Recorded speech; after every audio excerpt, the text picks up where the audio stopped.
아주 좋은 말씀을 가지고 왔습니다. 네, 같이 읽겠습니다. 당신은 사랑의 행복.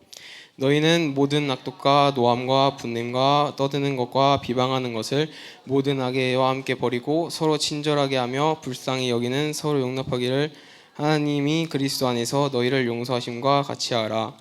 도전은 찾아올 것입니다. 그 도전은 당신 주변 사람들로부터 혹은 먼 곳에서 올 수도 있지만 당황하지 마십시오. 악을 악으로 갚지 마십시오. 당신은 항상 사랑 안에서 행해야 합니다.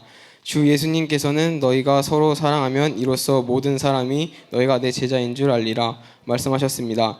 주님은 마태복음 5장 44절에서 다음과 같이 말씀하셨습니다. 나는 너희에게 이르노니 너희 원수를 사랑하며 너희를 박해하는 자를 위하여 기도하라. 우리는 주님께 에베소서 5장 1절에서 2절은 말합니다. 그러므로 여러분은 사랑을 받는 자녀답게 하나님을 본받는 사람이 되십시오. 그리스도께서 여러분을 사랑하셔서 우리를 위하여 하나님 앞에 향기로운 예물과 제물로 자기 몸을 내어주신 것 같이 여러분도 사랑으로 살아가십시오. 당신은 맞서 싸우지 않고 모욕을 참을 수 있습니까? 당신은 타격을 견디고 주님께서 하신 것처럼 아버지 저들을 용서하소서 저들은 자신이 무슨 일을 하는지 알지 못하나이다 라고 말할 수 있습니까? 당신은 이 장애물을 극복해야 합니다. 절대 원한을 품지 마십시오. 원한은 당신의 영적 성장을 방해할 것입니다. 당신이 친구, 이웃, 낯선 사람, 가족 중 누구에게 원한을 품든지 상관없이 그것은 당신의 성장을 방해할 것입니다. 원한과 모든 부정적인 감정은 발전의 바퀴를 막는 장애물입니다. 그러므로 당신의 삶에서 그것들을 제거하고 사랑의 길을 선택하십시오. 사랑은 미소나 친절한 말보다 더 큰 것입니다. 사랑은 당신이 살아가는 심령의 상태입니다. 사랑은 당신의 심령에서 시작되고 그 다음에는 당신의 사랑을 행하게 됩니다. 당신은 다른 사람들에게 대한 진정과 관심과 감사를 발전시킵니다. 당신은 그들이 하나님께 속해 있기 때문에 그들 안에서 하나님을 봅니다. 이것이 당신에게 실제가 됐을 때 당신의 삶을 영감을 주고 영향을 끼치게 될 것입니다. 하나님을 찬양합니다. 네, 제가 최대한 외웠는데 버퍼링 걸릴 수도 있으니까 이해 부탁드립니다. 오늘의 말씀의 실제에서는 하나님의 사랑에 대해 말합니다. 요한일서 4장 16절에서 하나님은 사랑이시라 사랑 안에 거하는 자는 하나님 안에 거하고 하나님도 그의 안에 거하시느니라고 말씀하십니다. 이 말씀에서는 하나님은 사랑 그 자체이시고 우리가 사랑을 행하는 삶을 살아야 한다고 말합니다. 하나님의 사랑에는 조건이 없습니다. 돈이 많거나 적거나 키가 크거나 작거나 상관없이 모두를 사랑하십니다. 그리고 하나님의 사랑을 잘 이해하면 살면서 실패해서 두려워하거나 절망하거나 그럴 필요가 없다고 저는 생각합니다. 하나님이 독생자이신 예수님을 저에게 보내셔서 죄를 짊어지셨고 저희에게 자유, 사랑, 평강, 형통 등 모든 것들을 주셨는데 저희가 살면서 실패했다고 두려워하거나 절망할 필요가 있겠습니까? 라는 마인드로 저도 살아가려고 합니다. 네, 그리고 마태복음 22장 39절에서 네 이웃을 네 몸과 같이 사랑하라고 말합니다. 내 영, 혼, 몸을 사랑을 해야 나의 가까운 가족, 친구, 이웃을 사랑할 수 있습니다. 일단 나의 영이 완벽한 것을 알아야 하고 또 혼은 제가 배웠는데 혼의 무의식의 속성 중 하나가 나와 남을 구별하지 못하는 것입니다. 그래서 내가 욕을 하거나 나쁜 말을 하면 혼은 나에게 욕을 하는 것으로 받아들이고 반대로 내가 사랑, 좋은 말을 하면 혼은 나에게 좋은 말을 한다고 인지를 한다고 합니다. 그리고 제가 또 아버지께 배웠는데 이 총 모양인데 이제 이 손가락으로 비난, 욕설, 부정적인 말을 한 발을 쏘면 이 밑에 손가락이 저를 향하고 있는데 저에게 비난, 욕설이 세 배로 돌아온다는 뜻입니다. 반대로 사랑, 긍정적인 말 한 발을 쏘면 저에게 세 배로 돌아온다는 그런 뜻입니다. 그리고 저희 몸도 사랑해야 합니다. 하나님이 저희를 있는 그대로 받아들여 주셨기 때문에 저희의 몸에 뭐 일부가 마음에 안 들고 뭐 공부를 잘하지 못해도 우리의 장점과 단점을 있는 그대로 받아들이고 사랑하는 것이, 사랑해야 나도 남들을 있는 그대로 사랑할 수 있습니다. 그리고 제가 예전에 그런 생각을 했었는데, 성경에 보면 하나님께서 사랑하라 나눠주라고 하셨는데, 만약 내가 구원을 받았는데 아무것도 나눠주지 않았으면 뭐 잘못된 건가라는 생각을 예전에 했었는데, 이번 JMA에서 최순애 목사님이 나는 아직 아무것도 나눠주지 않아도 나는 나눠주는 자로 선택을 했고 그것을 영으로 인식하고 고백하면 하나님의 입장에서는 이미 나는 나눠주는 자가 된 것이고, 그 다음에 이제 행동이 따라오는데 그 행동으로는 뭐 재능을 나눠줄 수 있고 뭐 사랑 나눔, 물질을 나눠줄 수 있다고 알려주셨습니다. 재정, 사랑 나눔, 치유 등 모든 영역에서 이제 이것들이 내 안에서 이루어진 것을 영으로 인식하고 고백함으로써 그것들이 내 삶에 실제하게 됩니다. 그리고 저는 그리스도인에게 우연이 없다고 생각합니다. 그래서 모든 만남, 모든 상황에 매 최선을 다하고 남을 사랑으로 대해야 한다고 생각을 해서 앞으로 그렇게 살아가려고 합니다. 고백하고 마치겠습니다. 나는 그리스도께서 나를 사랑하사 나를 위해 자신을 내어준 것 같이 사랑 안에서 행하기로 선택합니다. 나는 사랑의 길을 택하고 친절함으로 반응합니다. 나는 용서하기를 빨리합니다. 주님, 나를 주님의 사랑으로 표현을 만들어 주셔서 감사합니다. 나는 주변 사람들에게 치유, 기쁨, 평안을 가져옵니다. 예수 이름으로 기도합니다. 아멘. 사랑합니다. 하나님의 말씀을 아는 것이 중요한데, 이 말씀 안에서 내가 누구인지를 알 뿐만 아니라 세상을 어떻게 바라볼 것인가라는 것도 너무나 중요해요.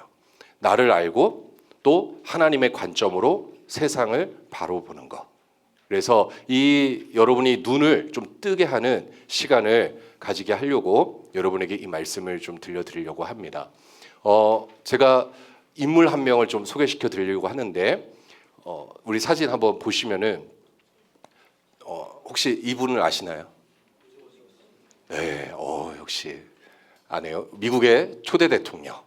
그래서 미국의 국부라고 알려져 있는 미국의 건국의 아버지, 우리 조지 워싱턴입니다. 그래서 이 워싱턴, 우리가 워싱턴 DC 이렇게 지역도 있잖아요. 그래서 이 워싱턴이 이런 말을 했다고 하죠. 뭐뭐 없이는 세계를 올바르게 다스릴 수 없다라는 유명한 말을 했습니다. 자, 퀴즈 드리겠습니다. 우리 뭐뭐 없이는, 뭐뭐가 뭘까요? 가로가 뭘까요? 저요. 우리 다오가 먼저 손들었어요. 딩동댕, 성경. 맞습니다. 성경 없이는 세상을 올바르게 다스릴 수 없다. 네, 우리 다오 근데 왜 이렇게 포스 있게 이렇게 성경 막 이러면서 목소리가 굵어졌어. 성경 없이는 세상을 올바르게 다스릴 수가 없어요. 이것을 우리 워싱턴이 알고 미국을 성경의 기초 위에 기독교 입국으로 그렇게 미국을 세워나갔다는 것이죠. 그래서 미국에서는 어떤 법정에서나 또 국회에서나 항상 회의를 시작할 때, 그리고 어떤 법 처리를 할 때 항상 증인으로 또 쓸 때도 항상 무엇을 가지고 단에 쓰냐면 이 성경책을 가지고 서요. 성경책에 손을 얹고 맹세를 합니다. 나는 바르게 증언을 하겠습니다. 나는 바른 말만 하겠습니다. 나는 이 성경을 기초로 말하겠습니다. 라는 그 진리, 이 진리의 말씀을 바탕으로 하고 회의를 시작하든지 국회를 열든지, 어떤 정치인들도 그렇게 이 성경을 바탕으로 모임을 갖고 그리고 항상 일을 진행을 한다라는 것이죠. 근데 요즘 사실 미국도 많이 흔들리고 있습니다. 그나마 요즘 트럼프가 대통령이 되면서 다시 이 성경 말씀으로 돌아가려는 움직임이 있는데 중간에 조금 삐그덕거리는 순간들이 있었어요. 그래서 좀 국회도 그렇고 여러 가지 정치적으로 좀 안 좋은 상황이 있다가 최근에 다시 바로 잡으려고 노력하는 모습들을 보게 되어지는데, 또 하나님의 말씀의 가치관을 가지고서 또 미국을 잘 이끌어간 대통령이 있어요. 이 대통령, 우리 사진 보여주실까요? 누굴까요? 링컨 굉장히 빠르게 또 맞춰주시네요. 예, 미국의 16대 대통령입니다. 미국의 16대 대통령이던 에이브라함 링컨이죠. 이 링컨이 뭐 많은 업적이 있잖아요. 남북 전쟁에 승리하고 또 노예제를 폐지하고 또 역시 미국을 하나님 말씀 위에 기초로 세우기 위해서 굉장히 노력을 많이 했던 그런 훌륭한 대통령인데, 이 대통령이 이런 말을 했죠. 이 책이 없었다면 우리는 옳고 그름을 분별할 수 없을 것이다. 내가 믿기로는 땡땡은 하나님께서 인간에 주신 최고의 선물이다. 역시 땡땡이 뭘까요? 성경. 여기서 말하는 에이브라함 링컨이 얘기했던 이 책은 바로 성경이죠. 그래서 이 책이 있었기에 우리는 판단할 수 있고 제대로 된 판단을 할 수가 있고, 그래서 하나님께서 우리 인간들이 바른 삶을 살아갈 수 있도록 주신 최고의 선물이 바로 성경이다. 성경책이다. 이 성경이다. 예, 이것을 링컨이 이야기를 했다라고요. 그래서 우리는 이 말씀을 항상 가까이 하고 이 말씀이 내 삶의 기본이 되어지고 한 나라의 기초가 되어질 뿐만 아니라 내 삶에서 가장 기초가 되어지는 이 하나님의 말씀을 늘 가까이 하는 그런 삶으로 여러분이 날마다 성장해 가야 된다는 거죠. 그래서 방금 신명기 6장에서 읽은 말씀처럼 너는 말씀을 삼가 듣고 그 말씀을 지켜라 라고 기록하고 있는데, 왜냐하면 이 말씀이 우리로 하여금 잘되고 형통하고 번성하고 하나님의 그 진리 가운데 올바른 삶을 살아갈 수 있는 능력이기 때문에 이 말씀을 제대로 배우고 이 말씀을 가까이 하라는 것이죠. 그래서 여러분 매일매일 이 성경을 우리가 묵상하고 성경을 읽고 여러분이 나누는 것은 어떻게 보면 여러분의 삶에 있어서 가장 기본이고 그리고 여러분이 잘 되는 길이라는 것이에요. 그래서 이것을 여러분이 분명히 기억하고 이 말씀대로 살아가기 위해서 잊지 말아야 될 또 중요한 교리 하나를 좀 여러분에게 알려드리겠습니다. 목사님 배웠던 교리 중에 이런 교리가 있어요. 견인이라는 교리가 있습니다. 우리 선생님들도 아마 처음 들어보셨을 거예요. 제가 신학 공부할 때 배웠던 거예요. 견인, 성도의 견인이라는 그런 과목이 있었어요. 목사님이 신학을 공부할 때 견인이라는 뜻이 여기 보면 세 가지 의미로 나오더라고요. 제가 검색을 해보니까 첫 번째가 굳게 참고 견디다라는 의미가 있고, 그리고 단단하고 즐기다라는 의미가 있고, 그 여러분이 잘 아는 일반적인 의미에서는 끌어서 당기다라는 의미가 있어요. 그래서 견인 그러면은 제일 먼저 떠오르는 이미지가 견인 되어진다. 견인 차를 견인하다. 뭔가 끌어서 당겨준다. 고장난 차를 수리하기 위해서 이동시키기 위해서 견인한다라고 이야기를 하죠. 그런데 이게 우리 믿는 그리스도인들에게도 이 견인이라는 용어를 적용할 때가 있어요. 그게 언제냐면 이거는 끌어서 당기다라는 의미보다도 굳게 참고 견뎌낸다라는 의미를 가지고 있어요. 굳게 참고 견뎌낸다. 즉 이 얘기는 무엇이냐면 하나님께서 이스라엘 백성들을 출애굽시키고 광야를 마치고 이제 가나안 땅으로 들어갈 때 여호수아를 부르시죠. 여호수아를 부르실 때 하나님 뭐라고 말씀하실까요? 가장 강조해서 얘기하신 게 있어요. 뭘까요? 이 율법책을 내 입에서 떠나지 말게 하고, 그것을 말하기 전에 하나님께서 이 말씀을 지켜라, 이 말씀대로 행해라 라고 하시기 전에 먼저 여호수아에게 강하게 얘기하셨던 게 있어요. 뭘까요? 너는 마음을 강하고 담대하게 해라. 강하고 담대해라 라고 말씀하고 있어요. 잘 들어보십시오. 하나님께서 내가 너를 강하고 담대하게 해주겠다가 아니에요. 네가 강하고 담대해야 돼 라고 말하고 있어요. 사도 바울도 그런 얘기를 합니다. 사도 바울이 제자들이 많았는데 그 중에 특별히 아끼는 제자, 정말 자식처럼 생각하는 제자가 있었는데 누굴까요? 디모데라는 제자가 있었어요. 디모데에게 사도 바울이 이런 권면을, 너는 은혜 가운데서 강해져라 라고 얘기해요. 은혜 가운데서 강해져라. 강하고 담대하고 강해져라. 즉 무엇을 강하게 하라는 것일까요? 우리의 마음을 지켜라. 근데 이 마음을 지킨다라는 것은 무엇일까요? 하나님의 말씀에서 물러서지 않고 이 말씀대로 살고자 하는 그 마음을 강하게 지키라는 거예요.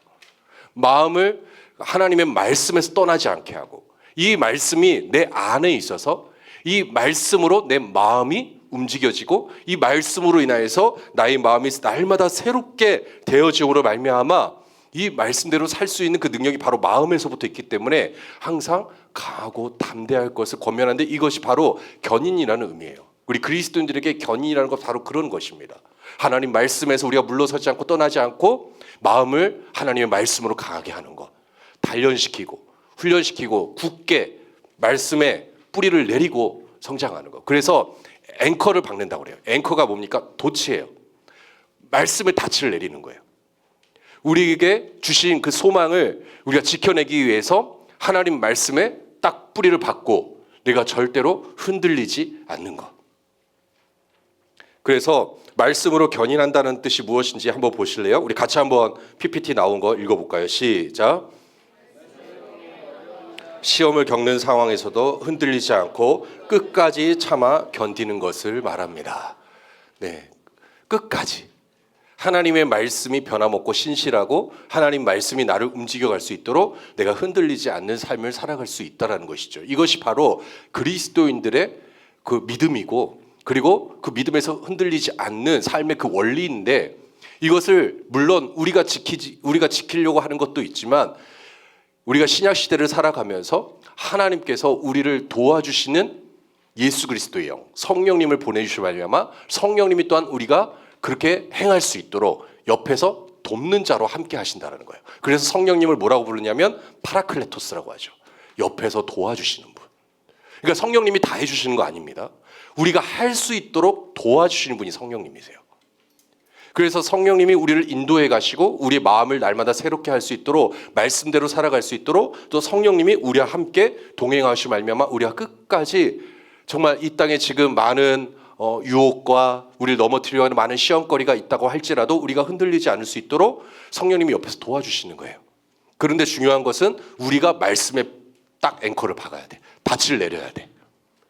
내가 말씀에서 흔들리지 않겠다. 나는 이 말씀을 끝까지 묵상하고, 나는 이 말씀을 믿고, 이 말씀을 날마다 선포하고, 이 말씀의 능력으로 살아가겠다. 아까 우리 하원 목자가 얘기한 것처럼 내가 이 말씀에서 물러서지 않고 나는 끝까지 하나님께서 주신 그 능력을 가지고 사랑하고 섬기고 또 서로를 축복하고 그런 삶을 살아가겠습니다 하는 것처럼, 우리 친구들이 이 말씀을 늘 언제나 가까이 하는. 그래서 여러분이 이 세상에서 내가 성장해 가면서 하나님의 말씀대로 내가 성장해 갈 때 이 세상에서도 변화가 일어나기 시작해요. 내가 하나님 말씀에 딱 닻을 내리고 앵커를 받고 내가 흔들리지 않을 때 내가 이 세상을 다스릴 수 있고 이 세상의 변화를 가져오게 된다는 거예요. 그래서 이 세상을 올바르게 세워가려면, 올바르게 빌드업하려면 어떻게 해야 될까? 내가 먼저 하나님의 말씀의 관점, 말씀의 눈으로 세상을 바라보는 그 훈련을 계속해서 하는 것입니다. 그래서 여러분 LTG 하라는 거예요. 그래서 말씀의 실제 묵상하는 거예요. 내가 누구인지 알고 세상을 바르게 보기 위해서. 신명기 6장에서도 계속 말씀을 들으라는 이유가 바로 그것입니다. 그냥 어떤 율법적으로 내가 이렇게 해야 돼, 이렇게 해야지 잘 돼, 이런 것에서 끝나는 것이 아니라 여러분이 이런 말씀의 원리를 따라 살 때 세상이 바뀌어진다고요. 변화되기 시작한다고요. 바로 여러분 한 사람 한 사람이 그런 힘을 말씀으로 또 공급받고 그렇게 살아갈 수 있다는 거예요. 그래서 우리는 말씀으로 세상을 바라볼 수 있는 것이죠. 그래서 우리가 이 땅에서 다 각자의 가치를 가지고 각자가 중요하게 생각하는 그 가치관을 가지고 살아가는데, 그것을 바로 세계관이라고 합니다. 각자 다 세계관이 있어요. 어떤 세상을 살아가고 있느냐, 여러분 각자의 그 눈높이가 다 있습니다. 그 수준이 다 달라요. 그런데 이 세계관, 각자의 가치에 있어서 영향을 끼치는 게 있습니다. 그것이 뭐냐면 바로 역사예요. 과거의 선택이, 과거의 행동이 지금 현재의 모습, 여러분의 모습입니다. 과거에 여러분이 어떤 선택을 했냐에 따라서, 과거에 또 어떤 인물들이 어떤 선택을 했냐에 따라서 그것이 역사가 되어지기 시작하고 그것으로 말미암아 지금 현재를 우리가 살아갈 수 있는 것이죠. 그래서 여러분이 앞으로 미래를 살아가는 것도, 미래의 어떤 모습으로 살아가느냐도 지금 현재 여러분이 어떤 선택을 하느냐에 따라 달려있다는 거예요. 어떤 현재의 모습대로 지금 내가 어떻게 그림을 그리고 가느냐, 그것에 따라서 여러분 미래가 결정된다는 것이죠. 그래서 이것을 우리가 역사관이라고 얘기를 하는데, 이 역사를 영어로 하면 뭡니까? 히스토리죠. 역사에는 시작과 끝이 있다라고 얘기하고 있어요. 역사에는 시작과 끝이 있는데 그 시작은 어디로부터 시작되는가? 우리가 어떻게 지금 바라보고 있느냐? 어떤 시작점을 우리가 가지고 있느냐? 그리고 그 끝은 어디로 지금 가고 있는가? 어느 방향으로 지금 우리가 가고 있는가? 우리에게 있어서 시작과 끝이 무엇인가? 이 역사관이라는 것은 반드시 시작이 있고 끝이 있다라는 거고, 그리고 또 하나는 역사는 반드시 기록되어져 있다. 문서로 남아 있고 또 그 역사를 쓴 사람들이 있다라는 것이죠. 그리고 역사에는 주인이 있고 그 주인에게는 분명한 목적이 있다라고 지금 얘기를 하고 있는데, 이 역사의 시작과 끝이 있고 기록이 되어져야 되고, 그리고 그 주인과 이끌어가는 어떤 존재가 있다라고 얘기하고 있는데, 왜냐하면 역사, 아까 영어로 히스토리라고 그랬잖아요. 히스토리 뭡니까? 히스토리예요. 그의 이야기예요. 그의 이야기. 그래서 역사의 어떤 기원전, 기원후를 나눌 때, 어떤 연도를 나눌 때 BC와 AD로 나눌 때 우리가 어떻게 봅니까? 비포 크라이스트와 안노 도미니로 나눠요. 비포 크라이스트는 뭡니까? 예수님 오시기 이전의 시대. 예수님을 중심으로 해서 그의 스토리가 그렇게 진행되고 있는 거죠. 그리고 안노 도미니는 뭡니까? 주님의 해, 주님의 날, 주님의 날들이 이제 펼쳐지기 시작하는 거예요. 예수 그리스도 오시고 나서 주님의 날들이 기록되어져 있는 거예요. 그러니까 역사는 예수 그리스도를 중심으로 해서 움직여지고 있다는 거예요.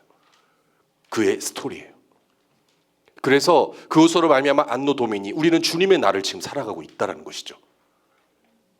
역사에는 시작과 끝이 있다고 얘기했습니다. 그리스도인들에게 역사란 무엇을 말하는 게 역사인가? 그래서 구속사라고 이야기를 하는데, 그 구속사라는 것은 반드시 시작이 있다는 거예요.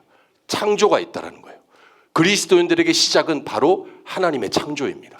하나님이 만물을 창조하셨다. 그로 말미암아 태초에 하나님이 천지를 창조하신 말미암아 이 세상이 지었고, 그것이 바로 이 땅의 시작이다. 이런 역사를 부인하는 사람들이 이야기하죠. 이 땅은 시작이 없어. 그냥 다 순환되는 거야. 그냥 돌고 도는 게 세상이야 라고 이야기를 하죠. 그러나 그렇지 않다라는 거예요. 반드시 역사에는 출발점이 있고 하나님으로부터 시작되었다. 태초에 하나님이 천지를 창조할 때 그게 바로 역사의 시작이다. 하나님이 바로 그 역사의 시작이 되어주시고 그 시대를 이끌어 가신다는 것이죠. 그런데 사람들이 타락하고, 또 그로 말미암아 하나님께서 이 땅 가운데 하나님의 법을 나타내서 정말 올바르게 이 세상이 움직여질 수 있도록 하나님이 이끌어 가신데, 그것을 바로 구속이라고 얘기를 하는 것입니다. 구속은 뭐 어떤 감옥에 갈 때 이렇게 구속되어진다, 이런 구속이 아닙니다. 하나님께서 이끌어 가신다는 거예요. 하나님이 우리를 이끌어 가고 계시는데, 역사의 주관자가 되셔서 이끌어 가시는데, 그 끝에 반드시 어떤 결론이 있다는 거예요. 종말이 있다는 거예요.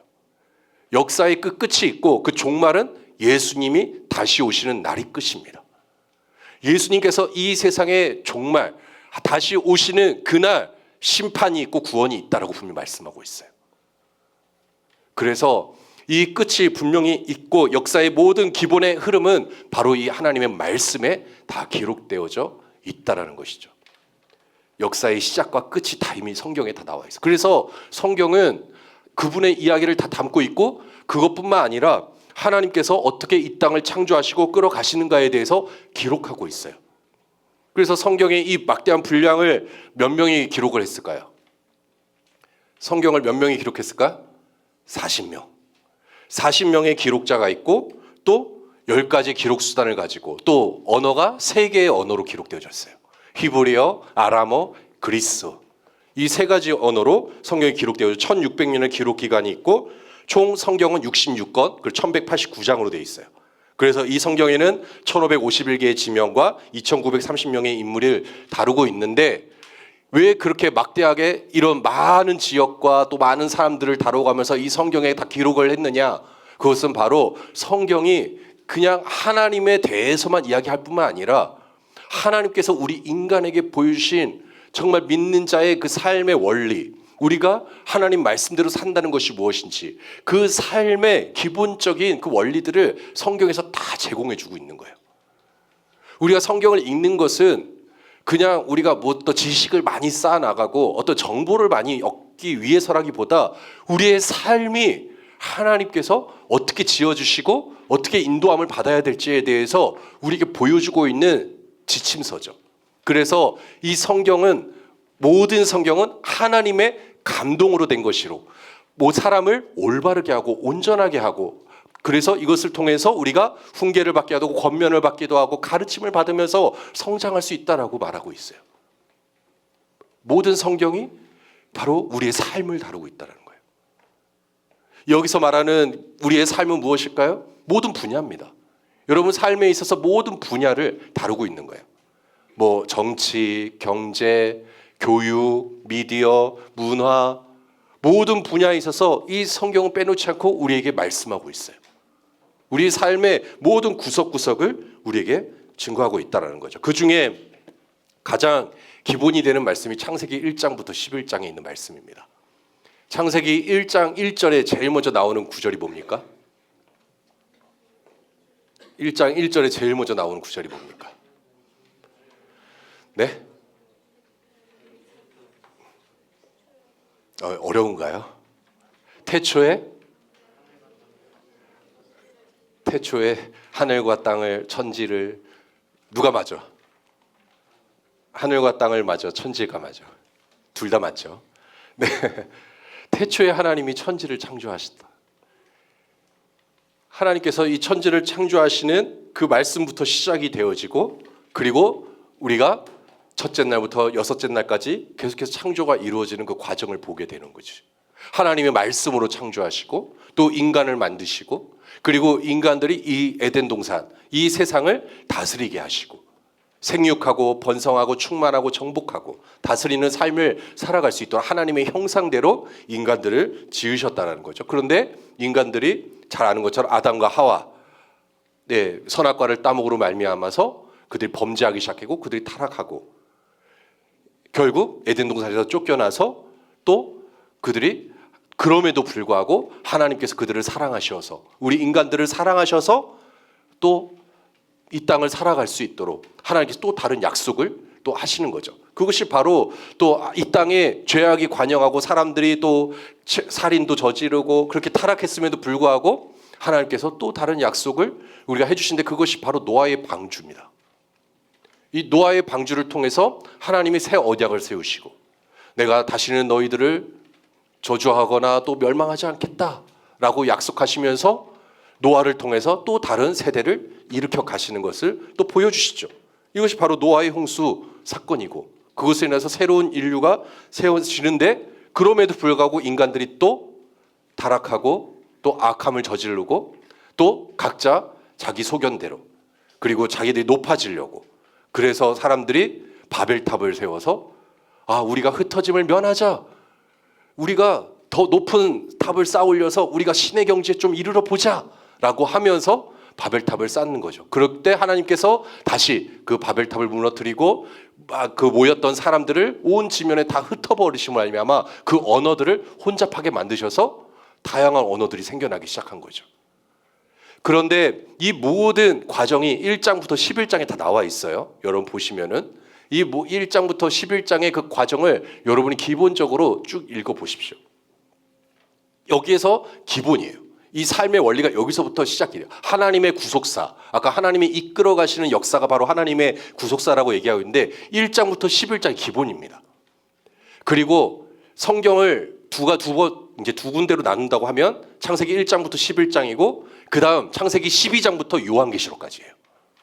그렇기 때문에 통으로 보는 거예요. 창세기 1장부터 11장을 하나님의 구속사의 시작으로 보고 그것을 기본으로 읽고, 여기서 우리 삶의 또 원리를 찾아가고 하나님께서 어떤 분이신지를 알고 우리가 어떻게 성장하고 발전해 나가야 될지를 그림을 그릴 수 있는 게 창세기 1장부터 11장까지고, 창세기 12장부터 요한계시록까지가 또 다른 또 역사의 그 전개가 흘러가기 시작한다는 것이죠. 예수님께서 오시는 그날, 예수님께서 오시고 또 그 이후의 삶, 우리 지금 신약교회를 살아가고 있는 예수님 다시 오시는 그날까지의 그 역사, 이 모든 것들이 성경에서 이미 우리에게 말씀하고 있는 그 내용들이라는 것이죠. 그런데 우리가 기본적으로 알아야 될 가장 기본 원리, 창세기 1장입니다. 창세기 1장은 아까 여기 친구들이 얘기한 대로 태초에 하나님이 천지를 창조하셨다.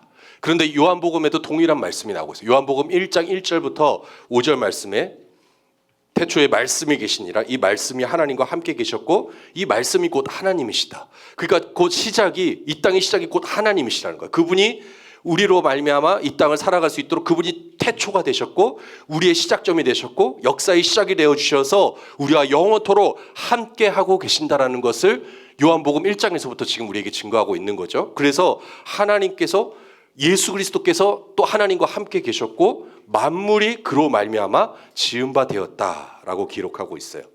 그래서 하나님께서 이 땅을 창조하신 것은 우리를 또 하나님의 형상대로 창조하셔서 이 땅을 다스릴 수 있도록, 이 땅을 살아갈 수 있도록 하나님 그 모든 환경들을 만들어 놓으시고 또 인간을 하나님의 형상대로 창조하셔서 이 땅을 다스리게 하신다는 거예요. 그래서 하나님의 형상인 인간의 특징이 있습니다. 그것은 뭐냐 하면 인간은 하나님의 형상을 닮은 인간들은 영적인 존재라는 거예요. 영적인 존재라는 의미는 무엇일까요? 사람들에게는 누구에게나 자유가 있어요. 자유가 있어요. 하나님의 형상이기 때문에 선택할 수 있는 자유가 있고 바르게 살아갈 자유가 있고 또 그 누구에게도 침범받지 않을 그 자유가 다 있다라는 것이죠. 그런데 이 자유는 하나님의 말씀으로부터 오는 자유입니다. 말씀의 빛 가운데 우리에게 허락된 자유예요. 그 자유를 그 누구도 빼앗을 수 없고 그리고 각자에게 주어진 삶을 그 누구도 대신할 수 없고요. 그러니까 하나님의 형상대로 살아가는 여러분을 저는 존중하고 또 우리 친구들도 서로 존중하고 서로를 세워주고 인정하고 격려하고 함께 세워가는 것이 마땅하다는 것이죠.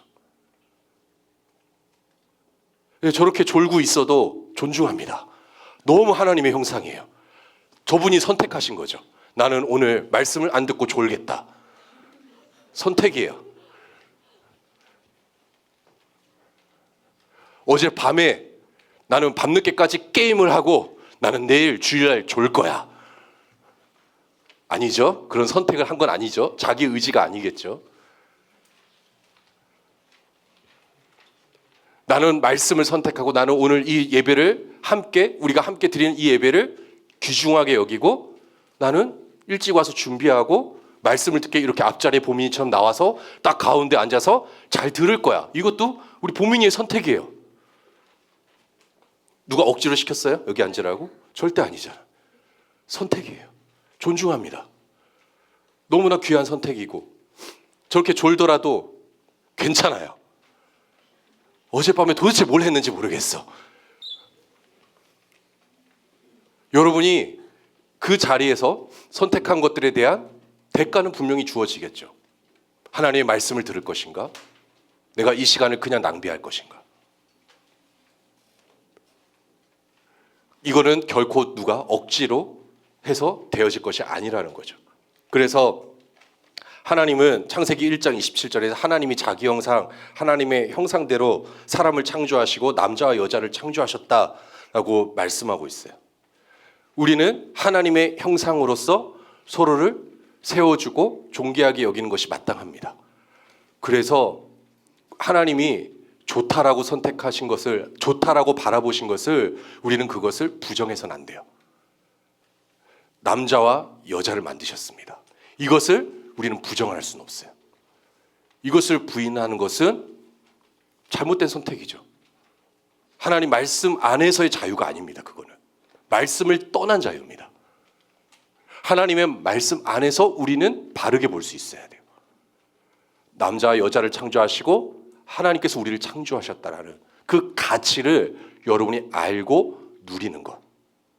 여기서부터 여러분이 삶에서 어떤 바른 삶을 살아가는 것이 무엇인지를 알 수 있다라는 거예요. 이 기본적인 원리가 여러분의 삶에 장착되어질 때 이 시대를 분별할 수 있는 거예요. 이 시대가 잘 돌아가고 있나? 잘못되게 돌아가고 있나? 분별할 수 있는 거야. 이미 여기서 끝난 거야. 하나님이 사람을 창조하셨어. 근데 사람도 자꾸 진화했대. 원숭이래. 원숭이라고 얘기하면 좋습니까? 좋아요? 이 원숭이들아 얘기하면 좋습니까? 너희들은 원숭이로부터 시작됐어. 아니야, 너희들은 아메바로부터 시작됐어. 너희는 아주 이상한 물질로부터 태어났어. 이게 좋습니까? 아니죠.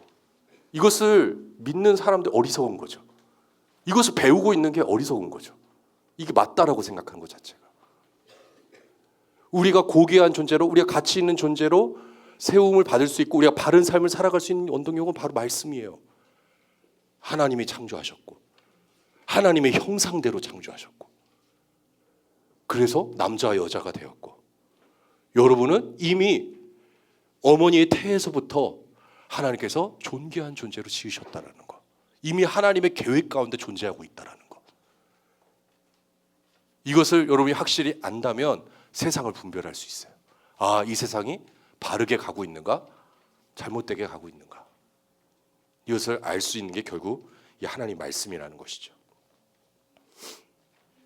그래서 하나님이 우리 친구들을 보면서 이런 말씀을 하십니다. 하나님의 형상, 넌 나의 형상이야. 즉 이 이야기는 무엇일까요?